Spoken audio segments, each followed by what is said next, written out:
राधे राधे। आशा करती हूँ कि आप सभी लोग खुश होंगे, स्वस्थ होंगे, मस्त होंगे। कोई भी कथा जब कही जाती है तो सबसे पहले भगवान गणेश की कथा अवश्य सुननी चाहिए। तो मैं सबसे पहले भगवान गणेश की कथा सुनाने जा रही हूँ।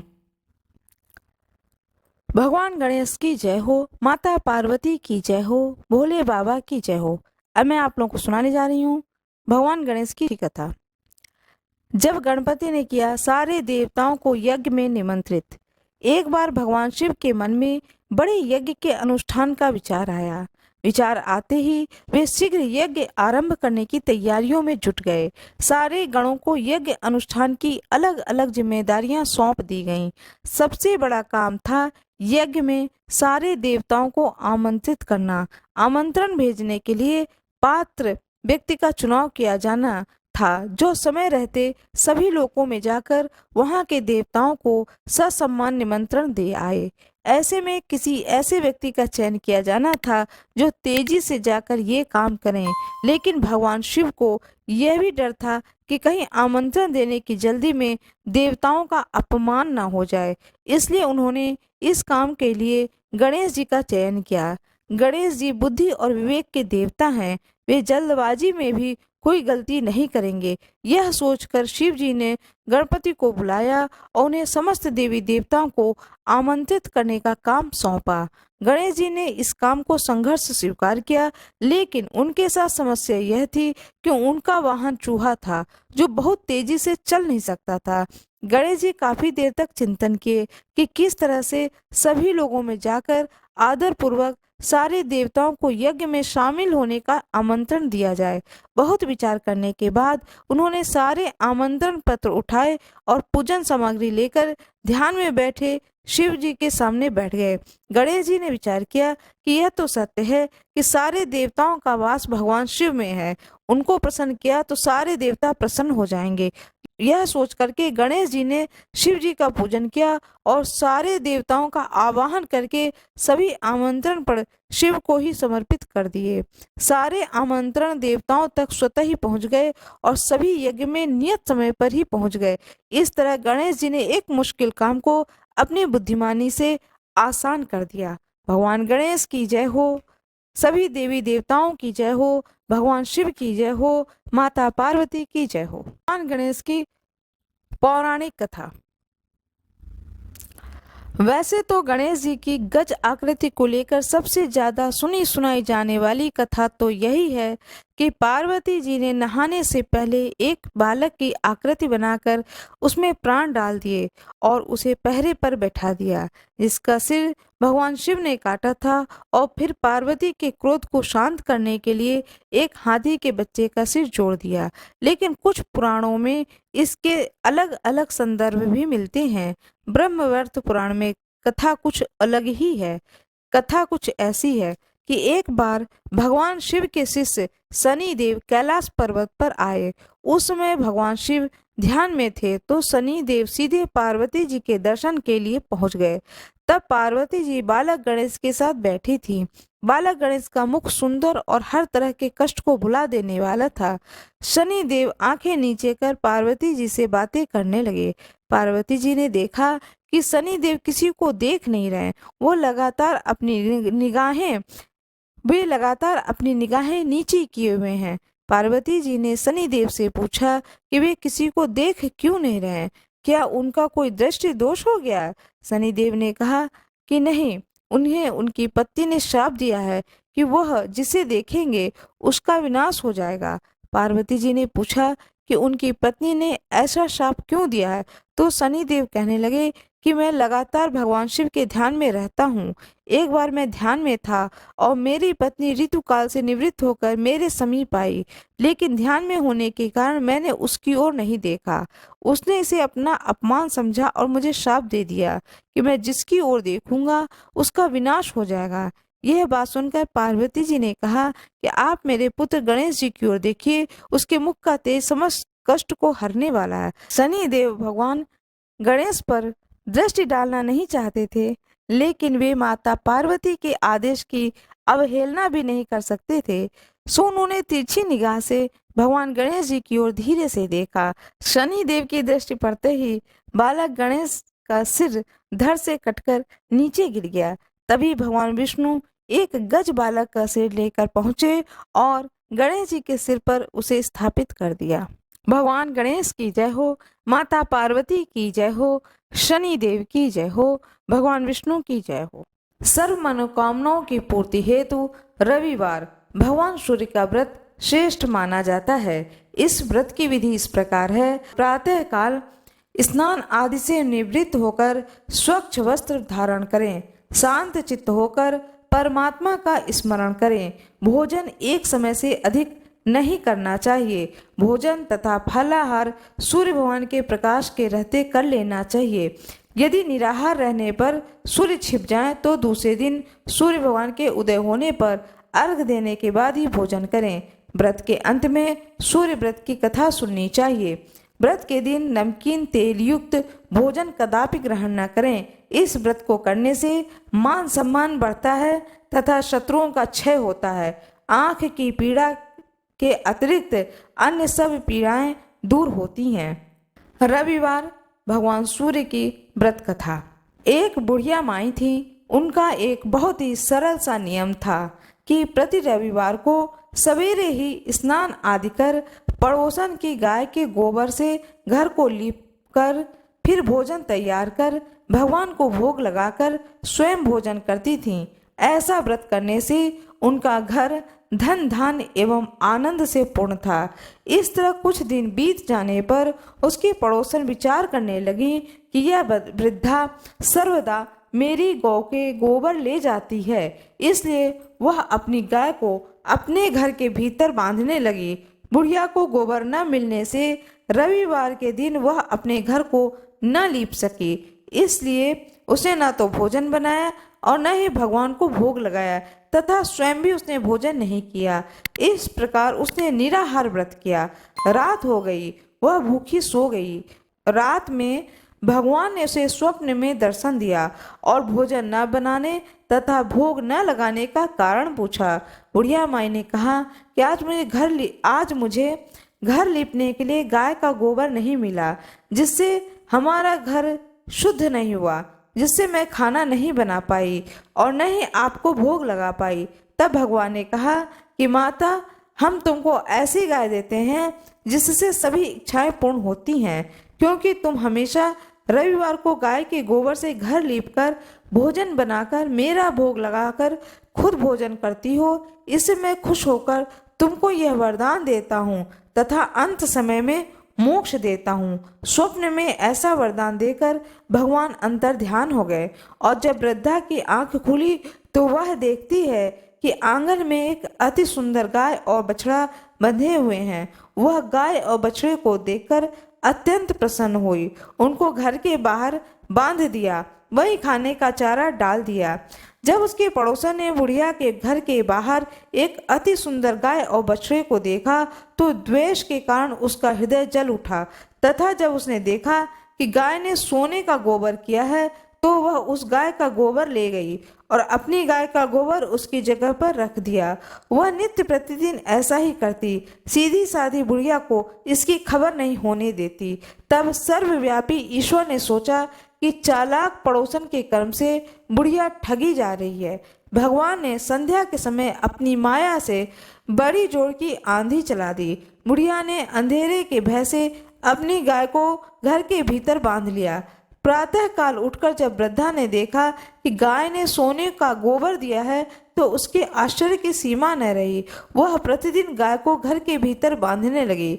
उधर पड़ोसन ने देखा कि बुढ़िया गौ को घर के भीतर बांधने लगी है तो उसका सोने का गोबर उठाने का दांव नहीं चलता तो वह ईश्वर से जल उठी। कुछ उपाय न देखकर उसने उस देश के राजा की सभा में जाकर कहा, महाराज, मेरे पड़ोस में एक वृद्धा के पास ऐसी गाय है जो आप जैसे राजाओं के योग्य है। वह रोज सोने का गोबर देती है। आप उस सोने से प्रजा का पालन कीजिए। वह वृद्धा इतने सोने का क्या करेगी? राजा ने यह बात सुन अपने दूतों को वृद्धा के घर से गाय लाने की आज्ञा दी। वृद्धा प्रातः ईश्वर को भोग लगा भोजन ग्रहण करने ही जा रही थी कि राजा के कर्मचारी गाय खोलकर ले गए।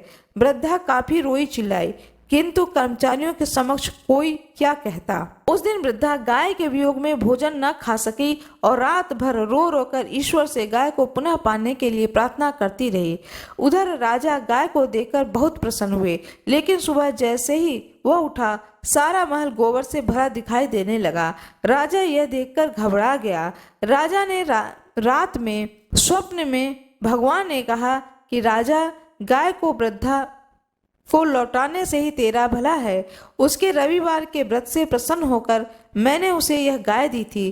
प्रातः होते ही राजा ने वृद्धा को बुलाकर बहुत से धन के साथ सम्मान सहित गाय व बछड़ा लौटा दिया।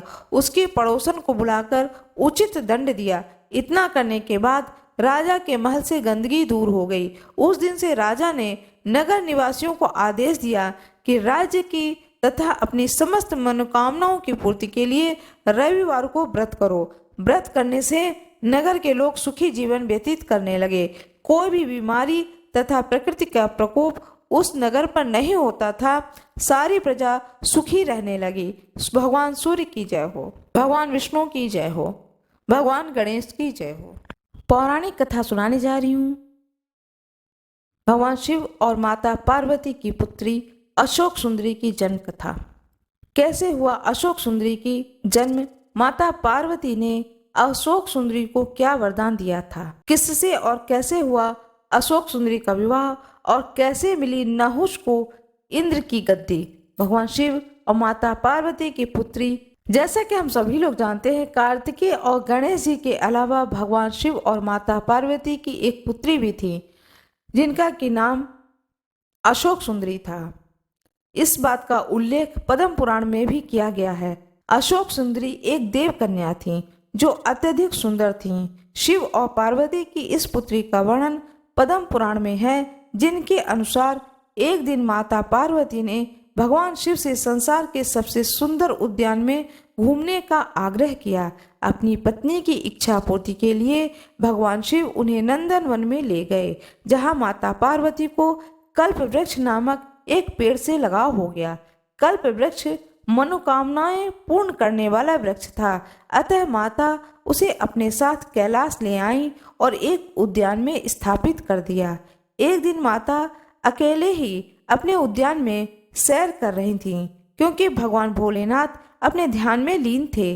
माता को अकेलापन महसूस होने लगा, इसलिए अपने अकेलेपन दूर करने के लिए उन्होंने एक पुत्री की इच्छा व्यक्त की। तभी माता को कल्प वृक्ष का ध्यान आया, जिसके पश्चात वह उसके पास गई और एक पुत्री की कामना की। चूंकि कल्प वृक्ष मनोकामना पूर्ति करने वाला वृक्ष था, इसलिए उसने तुरंत ही माता की इच्छा की पूरी कर दी, जिसके फलस्वरूप उन्हें एक सुंदर कन्या मिली, जिसका नाम उन्होंने अशोक सुंदरी रखा। उसे सुंदरी इससे कहा गया क्योंकि वह बेहद खूबसूरत थी। माता पार्वती ने अशोक सुंदरी को वरदान दिया। माता पार्वती अपनी पुत्री को प्राप्त कर बहुत प्रसन्न हुई, इसलिए माता ने अशोक सुंदरी को यह वरदान दिया था कि उनका विवाह देवराज इंद्र जितने शक्तिशाली युवक से होगा। अशोक सुंदरी का विवाह ऐसा माना जाता है कि चंद्रवंशीय नहुष के साथ होना तय था।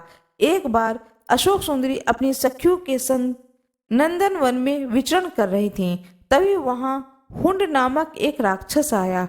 वह अशोक सुंदरी पर मोहित हो गया, उससे विवाह करने का प्रस्ताव रख दिया। तब अशोक सुंदरी ने उसे भविष्य में उसके पूर्व नियत विवाह के संदर्भ में बताया। यह सुनकर हुंड क्रोधित हो उठा। उसने कहा कि वह नहुष का वध करके उससे विवाह करेगा। राक्षस की दृढ़ता देखकर अशोक सुंदरी ने उसे श्राप दिया कि उसकी मृत्यु उसके पति के हाथों से ही होगी। तब उस दुष्ट राक्षस ने नहुष को ढूंढने निकल पड़ा और उसका अपहरण कर लिया। जिस समय हुंड ने नहुष को अगवा किया था, उस वक्त वह बालक थे। राक्षस की एक दासी ने किसी तरह राजकुमार को बचाया और ऋषि वशिष्ठ के आश्रम में ले आई, जहां उसका पालन पोषण हुआ। जब राजकुमार बड़े हुए तब उन्होंने हुंड का वध कर दिया, जिसके पश्चात माता पार्वती और भोलेनाथ के आशीर्वाद से उनका विवाह अशोक सुंदरी के साथ संपन्न हुआ। बाद में अशोक सुंदरी को ययाति जैसा वीर पुत्र और 100 रूपवान कन्याओं की प्राप्ति हुई। इंद्र के घमंड के कारण उन्हें श्राप मिला कि उनका पतन होगा और उनके अभाव में नहुष को अस्थायी रूप से स्वर्ग की गद्दी दी जाएगी। इसके बाद भगवान इंद्र को पुनः उनकी गद्दी वापस मिल जाएगी। भगवान शंकर की जय हो, माता पार्वती की जय हो, अशोक सुंदरी की जय हो, भगवान गणेश की जय हो। आज मैं आप लोगों को एक पौराणिक कथा सुनाने जा रही हूँ। श्राद्ध में भगवान श्री राम अपनी पत्नी सीता जी के साथ में पिता दशरथ जी का श्राद्ध करने गया धाम पहुंचे थे। वह पौराणिक कथा सुनाने जा रही हूँ। भगवान श्री राम अपनी पत्नी सीता जी के साथ में पिता दशरथ का श्राद्ध करने गया धाम पहुंचे। श्राद्ध कर्म करने के लिए आवश्यक सामग्री लाने के लिए भगवान राम अपने भाई लक्ष्मण के साथ चले गए। तब तक राजा दशरथ की आत्मा ने पिंड की मांग कर दी। फाल्गुन नदी तट पर अकेले बैठी सीता जी अत्यंत असमंजस में पड़ गईं। माता सीता जी ने फाल्गुन नदी, गाय, वटवृक्ष और केतकी के फूल को साक्षी मानकर पिंडदान कर दिया। जब भगवान श्री राम आए तो उन्हें पूरी कहानी सुनाई, परंतु भगवान राम को विश्वास नहीं हुआ। जिन्हें साक्षी मानकर पिंडदान किया था उन सबको सामने लाया गया। पंडा, फल्गु नदी, गाय और केतकी के फूल ने झूठ बोल दिया, परंतु अक्षयवट ने सत्यवादिता का परिचय देते हुए माता की लाज रख ली। इससे क्रोधित होकर माता सीता ने फल्गु नदी को श्राप दे दिया कि तुम सदा सूखी रहोगी, जबकि गाय को मैला खाने का, जूठा खाने का श्राप दे दिया। केतकी के फूल को पितृ पूजन में निषेध किया गया। बट वृक्ष पर प्रसन्न होकर के सीता जी ने उसे सदा दूसरों की छाया प्रदान करने के व लंबी आयु का वरदान दिया।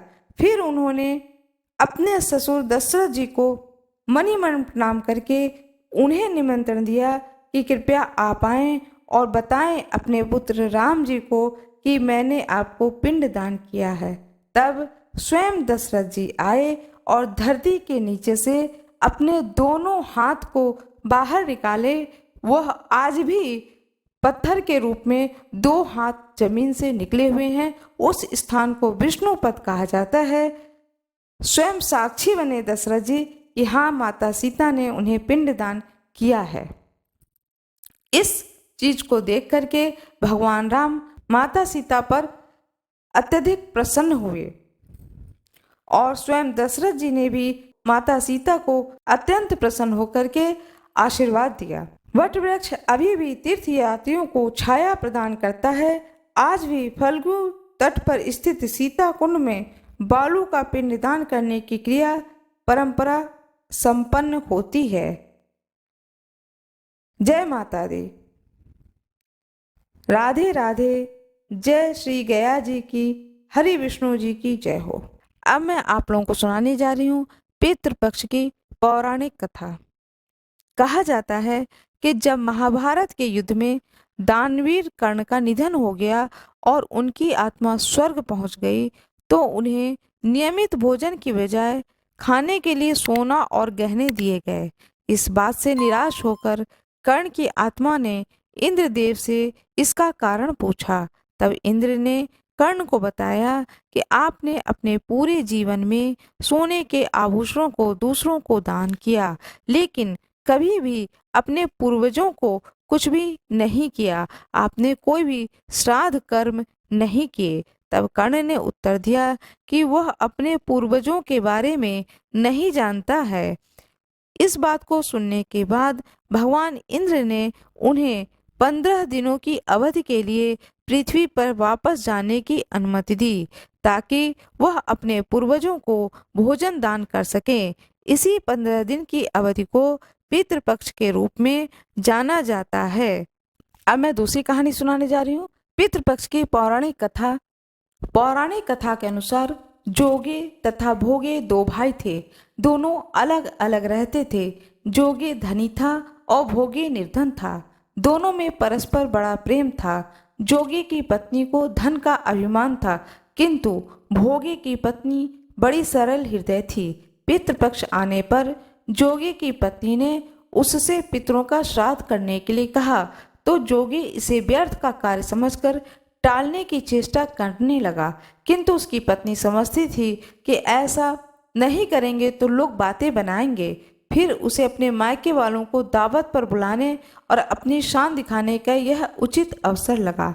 अतः वह बोली कि आप शायद मेरी परेशानी की वजह से ऐसा कह रहे हैं, किंतु इसमें मुझे कोई परेशानी नहीं होगी। मैं भोगे की पत्नी को बुला लूंगी, दोनों मिलकर सारा काम कर लेंगे। फिर उसने जोगे को अपने पीहर न्योता देने के लिए भेज दिया। दूसरे दिन उसके बुलाने पर भोगे की पत्नी सुबह सवेरे आकर काम में जुट गई। उसने रसोइये तैयार किए, अनेक पकवान बनाए, फिर सभी काम निपटाकर अपने घर आ गई। आखिर उसे भी तो पितरों का श्राद्ध तर्पण करना था। इस अवसर पर न जोगे की पत्नी ने उसे रोका, न वह रुकी। शीघ्र ही दोपहर हो गई।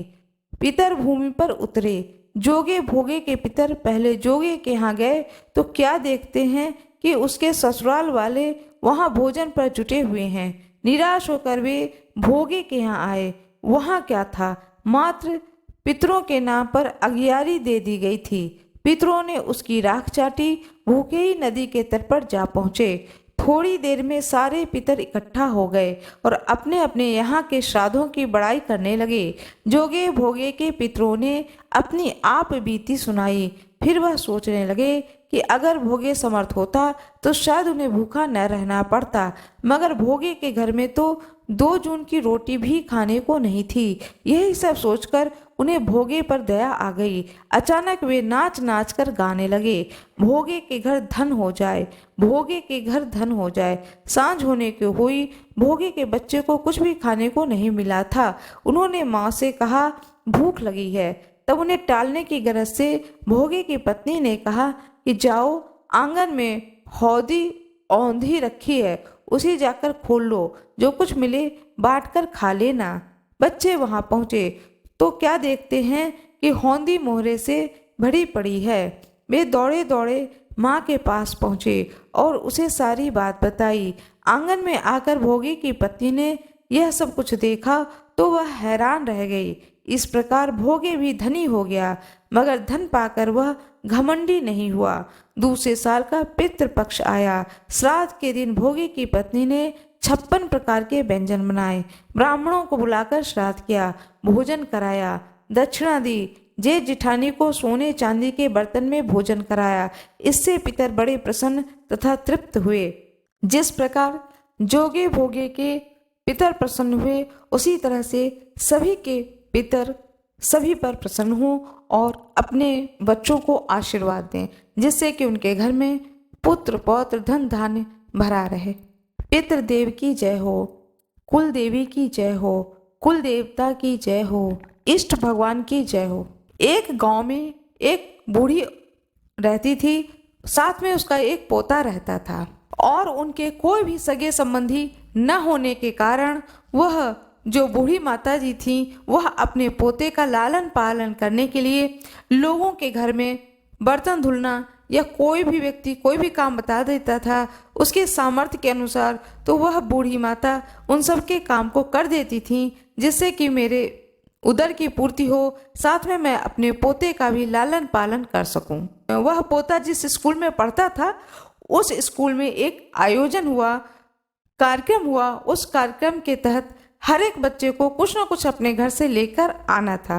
वह जो बालक था उसको बोला गया कि तुम अपने घर से 1 लीटर दूध लेकर आओ। वह बालक अपने घर आया और अपनी दादी से कहा, दादी आज स्कूल में 1 लीटर दूध मंगाया गया है, जो कि लेकर मुझे कल जाना है, स्कूल में खीर बनेगा। दादी ने कहा ठीक है। वह बूढ़ी माता भगवान गणेश की बहुत बड़ी भक्त थी। अब उनके पास सामर्थ्य नहीं था कि वह 1 लीटर दूध स्कूल में भेज सकें। और वह मना भी नहीं कर पा रही थी अपने पोते से कि मैं 1 लीटर दूध कहाँ से लेकर आऊँगी। तो वह अपने पोते से कहती हैं दूसरे दिन सुबह कि यह लोटा लो और लेकर जाओ जंगल में, तुम कहना हे गणेश भैया तुम आ जाओ, हे मेरे गणेश दोस्त तुम आ जाओ और इस लोटे में 1 लीटर दूध मुझे दे दो। जब वह तुम्हारा दोस्त आ जाए गणेश तो तुम्हें 1 लोटा दूध देगा, तब तुम उस दूध को लेकर के अपने स्कूल चले जाना। वह अबोध बालक अपनी दादी की बात को मान लिया। इधर दादी मन ही मन सोचती है कि यदि गणेश जी ना आए, किसी ने मदद इसकी नहीं की, तो यह बच्चा जंगल में भटक जाएगा। इस बात को सोचते सोचते वह बहुत दुखी हो जाती हैं और भगवान गणेश से प्रार्थना करती हैं कि हे गणेश भगवान मेरे पोते की मदद करना। उस बूढ़ी माता की पुकार को स्वयं भगवान गणेश जी सुनते हैं। सुनने के बाद में वह बालक जंगल में निकलता है। जंगल से होकर के ही उसका स्कूल पढ़ता था। जंगल को पार करके वह स्कूल डेली जाता था। तो जब वह लोटा लेके, जो दादी ने लोटा दिया था, उस लोटे को लेकर के वह निकलता है और आवाज़ देने लगता है जंगल में, ओ गणेशु भैया आ जाओ मुझे दूध दे जाओ, ओ गणेशु भैया आ जाओ मुझे दूध दे जाओ, स्कूल में 1 लीटर दूध मंगाया गया है, तुम जल्दी से आ जाओ, मुझे स्कूल जाने में देरी हो रही है। इस तरह से उसने पुकार लगाना शुरू किया। कुछ देर के बाद सामने से एक छोटा सा बालक, उसी पोते के बराबर की उम्र का एक छोटा सा बालक आ गया। उसने कहा ये लो दूध, ये तुम लोटा मुझे दे दो और मैं जो लोटा दे रहा हूँ इस लोटे में दूध भरा हुआ है, इस दूध को लेके तुम स्कूल चले जाओ। उसने कहा ठीक है। बोला ठीक है, रास्ते में तुम साथ में ही चलो। वह बच्चा यह नहीं जानता था कि गणेश जी कोई भगवान है, कोई ईश्वर है, वह यह नहीं जानता था। उसने सोचा कोई होगा बच्चा जिससे दादी कह रही है तो आवाज़ दूंगा तो बच्चा आ जाएगा और मुझे दूध दे के वह बच्चा चला जाएगा। जब उस बच्चे ने देखा कि मेरे बराबर का ही यह बच्चा है तो उसने कहा कि तुम भी मेरे साथ स्कूल तक चलो। बोला हाँ ठीक है चलो। भगवान गणेश उस बच्चे के साथ साथ बातें करते हुए दोस्त की तरह स्कूल तक चले गए। वह दूध ले जा करके अपने स्कूल में मास्टर जी को दिया कि मास्टर जी यह दूध लीजिए, मेरी दादी ने मेरे दोस्त से कहा था तो दोस्त ने ला करके मुझे दिया है। अब मास्टर जी ने दूध पलटना शुरू किया, दूध खत्म ही ना हो। भगोने में डाला गया, पूरा भगोना भर गया, फिर बड़े से भगोने में डाला गया, वह भगोना भी भर गया, फिर और भगोने में मंगाया गया, वो भी भर गया, लेकिन लोटा वैसे के वैसे भरा हुआ है।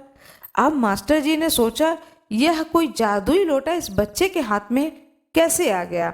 वो तो मास्टर जी ने क्या किया कि पूरा पूरा लोटा एक साथ पलट दिया, सारा दूध नीचे गिर गया। फिर जब वापस लोटा ठीक किया, सीधा किया, तो फिर उसमें दूध आ गया। बहुत परेशान हो गए मास्टर जी। अब उन्होंने कहा कि यह लोटा हम लोग रख लेते हैं, यह बच्चा तो नासमझ है, इसे यह लोटा वापस नहीं करेंगे। जब छुट्टी हो गई, खीर बना, प्रसाद बना, सबको भोग लगा, गणेश जी का भी भोग लगा, सभी बच्चों ने खाया, उस बालक को भी दिया गया। जब बच्चा लौटने लगा तो उसने कहा मास्टर जी वह लोटा दे दो, मेरे दोस्त का है, मैं उसे वापस करूँगा।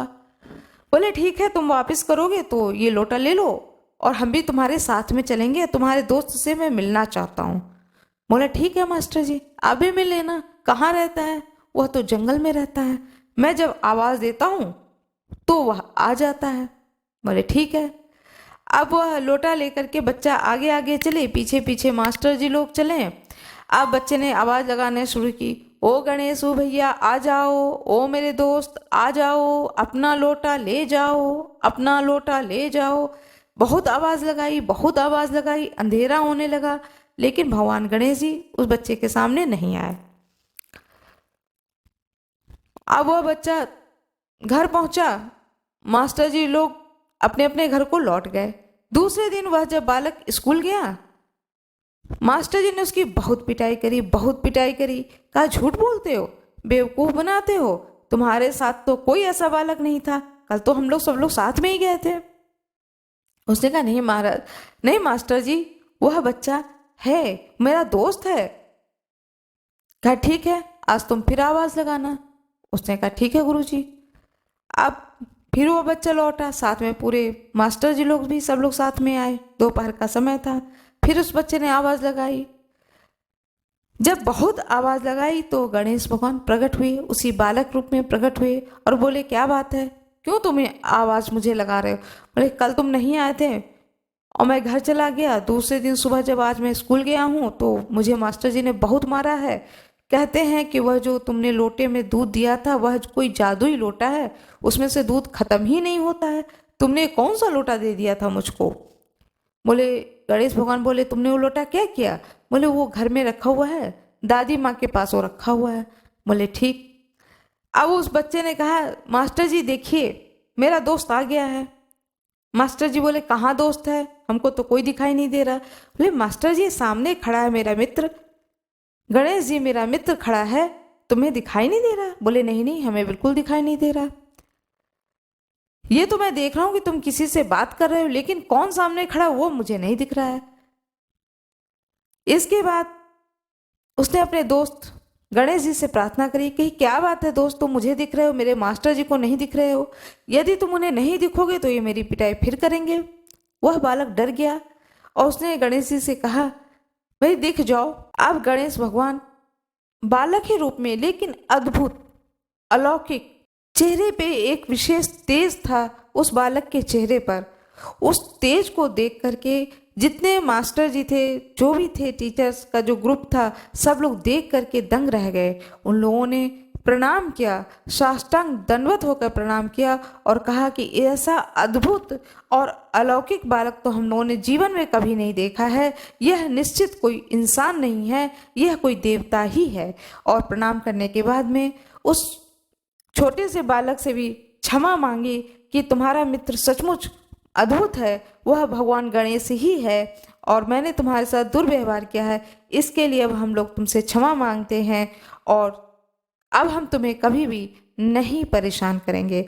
इस तरह से उस बालक के ऊपर और उस बूढ़ी माता के ऊपर भगवान गणेश ने जिस प्रकार से कृपा करी, वह दूध का लोटा दिया जिससे उसके घर में बहुत दूध हुए। बूढ़ी माता ने उस दूध को बहुत, अब जिस बर्तन में रखती थी वह बर्तन भर जाता था, इतना दूध वो क्या करती, तो बूढ़ी माता ने दूध बेचना शुरू किया और दूध बेच बेच करके उनके घर में धन और संपत्ति की, वैभव, यह सारी चीज़ों की प्राप्ति होने लगी। जिस प्रकार से भगवान गणेश जी ने उस बूढ़ी माता पर कृपा करी, उनके घर में धन और वैभव को दिया, उस बालक पर कृपा करी कि सभी लोग उस बालक पर प्रसन्न हो गए, उसी तरह से हर एक व्यक्ति पर भगवान गणेश की कृपा बनी रहे। मेरा ये वीडियो कैसा लगा कृपया कमेंट बॉक्स में ज़रूर बताएं। कमेंट बॉक्स में राधे राधे अवश्य लिख दें। वीडियो को लाइक करना ना भूलें। चैनल को सब्सक्राइब अवश्य कर दें। कृपया बेल आइकन ज़रूर दबा दें। जो कोई भी मेरे वीडियो पर नए हों कृपया वीडियो को लाइक ज़रूर कर दें। धन्यवाद।